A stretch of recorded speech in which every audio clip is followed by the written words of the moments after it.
ಡಿಕೆಶಿ ಆಪ್ತ ಸಚಿವರು ಮತ್ತು ಶಾಸಕರಿಂದ ದೆಹಲಿ ಪರೇಡ್ಗೆ ಬ್ರೇಕ್ ಹಾಕಲು ಸಿದ್ದರಾಮಯ್ಯ ಪ್ಲಾನ್.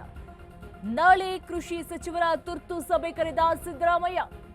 ಬೆಳಗ್ಗೆ 10:30ಕ್ಕೆ ಸಿಎಂ ಕಾವೇರಿ ನಿವಾಸದಲ್ಲಿ ಮೀಟಿಂಗ್ ನಡೆಯಲಿದೆ. ದೆಹಲಿ ಪರೇಡ್ಗೆ ಬ್ರೇಕ್ ಹಾಕಲು ಸಿದ್ದರಾಮಯ್ಯ ಪ್ಲಾನ್ ಮಾಡ್ತಿದ್ದಾರೆ. ಹಾಗಾದ್ರೆ ನಾಳೆ ಕೃಷಿ ಸಚಿವರ ತುರ್ತು ಸಭೆ ಕರೆದ ಸಿದ್ದರಾಮಯ್ಯ. ಬೆಳಗ್ಗೆ 10:30ಕ್ಕೆ ಸಿಎಂ ಕಾವೇರಿ ನಿವಾಸದಲ್ಲಿ ಮೀಟಿಂಗ್ ನಡೆಯುತ್ತೆ. ಹೆಸರಿಗೆ ಮಾತ್ರ ಮೆಕ್ಕೆಜೋಳ ಖರೀದಿ ಸಂಬಂಧ ಸಭೆ. ಆದ್ರೆ ದೆಹಲಿಗೆ ಹೊರಟನ್ನ ಗುಂಪು ಚದುರಿಸಲು ಕಸರತ್ತು ನಡೆಸಲಾಗುತ್ತಾ? ಚಲುವರಾಯಸ್ವಾಮಿ ದೆಹಲಿಗೆ ಹೋಗ್ತಿದ್ದಂತೆ ಸಿಎಂ ದಾಳವನ್ನ ಉಳಿಸಿದ್ದಾರೆ. ಹಾಗಾದ್ರೆ ಡಿಕೆಶಿ ಟೀಮ್ಗೆ ಚಲುವರಾಯ ಸ್ವಾಮಿಯದ್ದೇ ನಾಯಕತ್ವ ಇದೆ.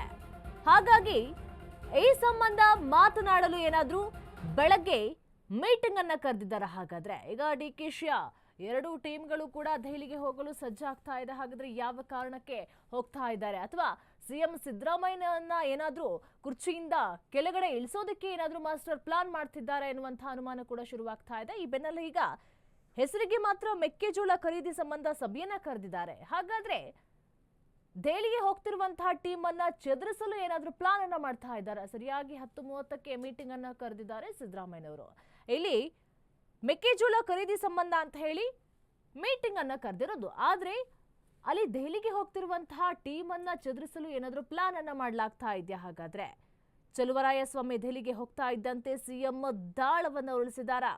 ಡಿಕೆಶಿ ಟೀಮ್ಗೆ ಚಲುವರಾಯಸ್ವಾಮಿಯದ್ದೇ ನಾಯಕತ್ವ ಇದೆ. ಹಾಗಾದ್ರೆ ಈ ಟೀಮ್ ಅನ್ನ ಏನಾದ್ರೂ ಚಲಾಪಿಲಿ ಮಾಡಬೇಕು, ಅವರ ಪ್ಲಾನ್ ಅನ್ನು ಉಲ್ಟಾ ಮಾಡಬೇಕು ಅಂತ ಏನಾದ್ರೂ ಮೀಟಿಂಗ್ ಅನ್ನ ಕರೆದಿರುವಂತಹ ಸಾಧ್ಯತೆ ಕೂಡ ಇದೆ. ಒಟ್ಟಾರೆಯಾಗಿ ದೆಹಲಿಗೆ ನಾಳೆ ಡಿಕೆಶಿ ಅವರ ಟೀಮ್ ಹೋಗ್ತಾ ಇದೆ. ಹಾಗಾದ್ರೆ ಸಿಎಂ ಕುರ್ಚಿಗೆ ಕಣ್ಣು ಹಾಕಿ ಸಿಎಂ ಕುರ್ಚಿ ಡಿಸಿಎಂಗೆ ಒಲಿಬೇಕು ಎನ್ನುವಂತಹ ಪ್ಲಾನ್ ನಿಂದ ಏನಾದ್ರೂ ಡೆಲ್ಲಿಗೆ ಹೋಗ್ತಿದ್ದಾರೆ ಎನ್ನುವಂತಹ ಅನುಮಾನ ಕೂಡ ಮೂಡ್ತಾ ಇದೆ. ಆದ್ರೆ ನಾಳೆ 10:30ಕ್ಕೆ ಸಿಎಂ ಸಿದ್ದರಾಮಯ್ಯ ಮೀಟಿಂಗ್ ಅನ್ನ ಕೂಡ ಕರೆದಿದ್ದಾರೆ.